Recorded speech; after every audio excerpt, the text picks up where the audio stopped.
Assalamualaikum warahmatullahi wabarakatuh. Kami dari kelompok 8 akan mempresentasikan hasil diskusi kami tentang transaksi akad mudharabah. Beranggotakan 1 Triana Kusumendrawati, 2 Yulia Nur Anggreni, dan yang ketiga John Rotunisa. List perhitungan dan penjurnalan transaksi mudharabah. Variasi transaksi. 1. Pembiayaan mudharabah dengan menggunakan aset non-kas. Secara teori, transaksi pembiayaan mudharabah dapat dilakukan dengan menggunakan aset non-kas. Akan tetapi, berdasarkan diskusi penulis dengan beberapa praktisi bank syariah, dapat disimpulkan bahwa transaksi jenis ini tidak lazim diterapkan dalam dunia perbankan syariah. Semua pembiayaan mudharabah oleh bank pada umumnya berwujud kas. Akan tetapi, jika suatu bank syariah melakukan pembiayaan mudharabah dengan menggunakan aset non-kas, dapat mengacu pada paragraf 12 dan 13 PSAK 105. Berdasarkan PSAK 105 paragraf 12, disebutkan bahwa dana mudharabah yang disalurkan oleh pemilik dana diakui sebagai pembiayaan mudharabah pada saat pembayaran kas atau penyerahan aset non-kas kepada pengelola dana. Penggunaan aset non-kas kemungkinan terjadi 3 variasi, yaitu nilai wajar aset sama dengan nilai tercatatnya, nilai wajar aset lebih tinggi dari nilai tercatatnya, dan nilai wajar aset lebih rendah dari nilai tercatatnya. A. Nilai wajar aset mudharabah non-kas sama dengan dari nilai tercatatnya. Berdasarkan PSAK 105 paragraf 13, disebutkan bahwa pembiayaan mudharabah dalam bentuk aset non-kas diukur sebesar nilai wajar aset non-kas pada saat penyerahan. Misalkan pada tanggal 10 Agustus 2020, bank telah memiliki peralatan pompa bensin dengan nilai buku sebesar 1,4 miliar dengan harga perolehan sebesar 1,5 miliar dan akumulasi penyusutan sebesar 100 juta. Peralatan tersebut selanjutnya diserahkan kepada PT Hania sebagai pembiayaan berwujud non-kas dan dihargai dengan nilai sebesar 1,4 miliar, maka jurnal transaksi tersebut adalah rekening pembiayaan mudharabah sebesar 1,4 miliar di debit, akumulasi penyusutan sebesar 100 juta di debit, dan aset non-kas sebesar 1,5 miliar di kredit. B. Nilai wajar aset mudharabah non-kas lebih tinggi dari nilai tercatatnya. Berdasarkan PSAK 105 paragraf 13, disebutkan bahwa nilai wajar lebih tinggi daripada nilai tercatatnya. Maka selisihnya diakui sebagai keuntungan tanggungan atau diamortisasi sesuai jangka waktu akad mudharabah. Misalkan pada tanggal 10 Agustus 2020, bank telah memiliki peralatan pompa bensin dengan nilai buku sebesar 1,4 miliar.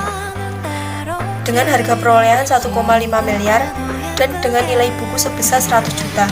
Peralatan tersebut selanjutnya diserahkan kepada PT Hania sebagai pembiayaan berwujud non-kas dan dihargai dengan nilai 1,450 miliar, maka jurnal untuk transaksi tersebut adalah pembiayaan mudharabah di debit sebesar 1,450 miliar, akumulasi penyusutan di debit sebesar 100 juta, aset non-kas di kredit sebesar 1,5 miliar, dan keuntungan tanggungan di kredit sebesar 50 juta. Berdasarkan PSAK 105 paragraf 15-I, keuntungan tangguhan tersebut diamortasi sesuai dengan jangka waktu akad. Misalkan pada kasus di atas, dengan lama akad 10 bulan dan bank melakukan amortasi setiap bulan, maka jurnal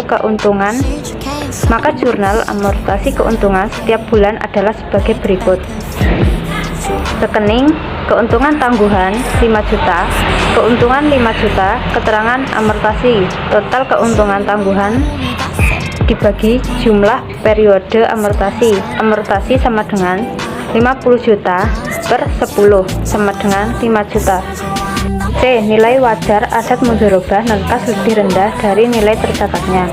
Berdasarkan PSAK 105 paragraf 13 B.I.I, jika nilai wajar lebih rendah dari nilai tercatatnya, maka selisihnya diakui sebagai kerugian. Misalkan pada tanggal 10 Agustus 2020, bank telah memiliki peralatan pompa bensin dengan nilai buku sebesar 1,4 miliar rupiah. Harga perolehan 1,5 miliar rupiah dan akumulasi penyusutan 100 juta rupiah. Peralatan tersebut selanjutnya diserahkan kepada PT Hania sebagai pembiayaan berwujud non-kas dan dihargai dengan 1.350 juta rupiah. Maka jurnal untuk transaksi tersebut adalah rekening pembiayaan mudharabah 1.350 juta rupiah debit, akumulasi penyusutan 100 juta rupiah debit, kerugian 50 juta rupiah debit. Aset non-kas 1,5 miliar kredit. Keterangan pencatatan penyerahan aset non-kas dengan nilai wajar lebih rendah dari nilai buku. 2. Kerugian usaha mudharabah. Salah satu ciri dari pembiayaan mudharabah adalah ikut sertanya pemilik modal menanggung resiko jika terjadi kerugian usaha. Kerugian usaha mudharabah dapat dibedakan antara dua jenis, yaitu kerugian karena kelalaian pengelola dan kerugian bukan karena kelalaian pengelola. A. Kerugian disebabkan bukan karena kelalaian pengelola. Berdasarkan PSAK 105 paragraf 21 disebutkan bahwa kerugian yang terjadi dalam suatu periode sebelum akad mudharabah berakhir diakui sebagai kerugian dan dibentuk cadangan kerugian investasi. Misalkan untuk bagi hasil bulan April dilaporkan pada tanggal 10 Mei 2020 dilaporkan bahwa PT Hania mengalami kerugian 40 juta akibat bencana alam longsor yang mengenai pom bensin yang dikelola. Rekening dan kerugian mudharabah 40 juta debit. Cadangan kerugian pembiayaan mudharabah 40 juta kredit. Cadangan kerugian sebesar 40 juta rupiah tersebut menunjukkan bahwa Bank Syariah menanggung 100% kerugian pembiayaan mudharabah yang terjadi. Implikasi dari adanya cadangan kerugian tersebut adalah berkurangnya pengembalian modal pembiayaan mudharabah yang ditanggung Bank Syariah. Dengan demikian, jurnal saat PT Hania mengembalikan modal mudharabah pada waktu jatuh tempo adalah sebagai berikut. Rekening kas atau rekening nasabah 1.410 juta rupiah debit. Cadangan kerugian mudharabah 40 juta rupiah debit. Pembiayaan mudharabah 1.450 juta rupiah kredit. Dalam praktik perbankan, pengakuan kerugian pada pembiayaan mudharabah sejauh ini diperlakukan mengikuti perlakuan kebijakan kolektibilitas Bank Indonesia. B. Kerugian disebabkan karena kelalaian pengelola. 1. Kerugian disebabkan karena kelalaian pengelola dan dipandang masih mampu melanjutkan usaha. Berdasarkan PSAK 105 paragraf 23 disebutkan bahwa kerugian akibat kelalaian atau kesalahan pengelola dana dibebankan pada pengelola dan tidak mengurangi pembiayaan mudharabah. Misalkan untuk bagi hasil bulan April dilaporkan pada tanggal 10 Mei 2020 dilaporkan bahwa PT Hania mengalami kerugian 40 juta. Setelah diteliti, kerugian disebabkan oleh kesalahan mudharib. Dalam hal ini tidak ada jurnal karena kelalaian nasabah dan kerugian ini tidak berpengaruh pada pembayaran modal pembiayaan mudharabah pada Bank Syariah. Menurut PSAK 105 paragraf 18, kelalaian atas kesalahan pengelola dana antara lain ditunjukkan oleh A. Persyaratan yang ditentukan di dalam akad tidak terpenuhi.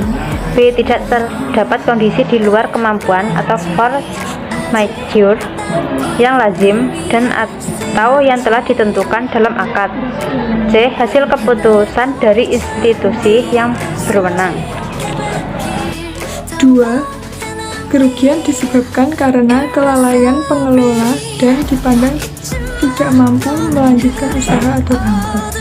Dalam praktik perbankan, kerugian yang terjadi pada nasabah yang lalai sangat mungkin menyebabkan nasabah tidak mampu lagi melanjutkan usaha atau mengalami bangkrut. Dalam hal ini, Bank Syariah juga bisa mengikuti kebijakan kolektibilitas Bank Indonesia. Berikut ini adalah ilustri pembiayaan murabahah dalam kasus nasabah pengelola yang melakukan kelalaian dan dipandang tidak dapat melanjutkan usaha atau bangkrut. Informasi singkat pembiayaan murabahah. Besarnya investasi bank sejumlah 1 juta, angsuran pokok dibayarkan 10 kali dalam sebulan, yaitu 100. Bagi hasil ditentukan berdasarkan nisbah dari proyeksi profit diproyeksi besarnya 20.000 per bulan. Nisbah disepakati nasabah dan bank dengan banding 40/60 atau bank diproyeksikan mendapatkan 12.000 per bulan. Pencairan dilakukan 10 Januari 2009. Angsuran pokok dan bagi hasil dijadwalkan dibayar setiap tanggal 10, yaitu tanggal 10 Februari 2009 sampai 11 November 2009. Jurnal untuk ilustrasi tersebut adalah sebagai berikut. 1. Jurnal saat pencairan. Misalkan pada tanggal 10 Januari 2009, bank melakukan pencairan ke rekening nasabah, maka jurnal saat pencairan adalah sebagai berikut. Pembiayaan murabahah pada debit sebesar 1 juta, kas atau rekening nasabah pada kredit sebesar 1 juta. 2. Jurnal penyelisihan.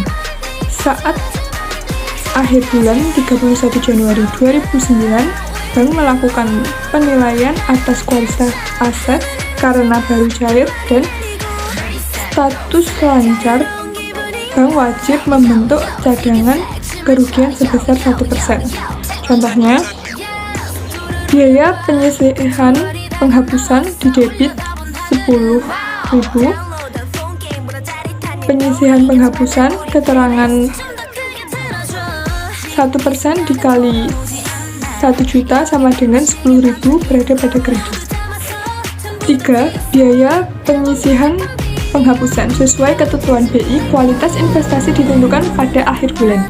Maka pada tanggal 31 Mei 2009, bank mengetahui adanya biaya penyisihan penghapusan dengan jurnal sebagai berikut. Biaya penyisihan penghapusan pada debit 690.000 dan penyisihan penghapusan pada kredit 690.000. 4. Jurnal penghapusan. Jurnal penghapusan pembiayaan murabahah adalah sebagai berikut. Penyisihan penghapusan pada debit 700.000, pembiayaan murabahah pada kredit 700.000. 5. Jurnal penerimaan kembali investasi yang telah dihapus buku. Misalkan pada tanggal 1 Juni 2010, nasabah dengan istiqat baik melakukan angsuran pokok investasi. Hal ini dikarenakan kerugian pembiayaan murabahah terjadi akibat kelalaian nasabah. Sesuai kemampuan asuransinya, maka nasabah mengangsur 300.000. Jurnal atas penerimaan angsuran atas investasi yang telah dihapus buku, contohnya sebagai berikut. Kas atau rekening nasabah pada debit 300.000, penyisihan penghapusan pada kredit 300.000. Sekian presentasi dari kelompok kami. Jika ada kurang lebihnya mohon maaf. Wassalamualaikum warahmatullahi wabarakatuh.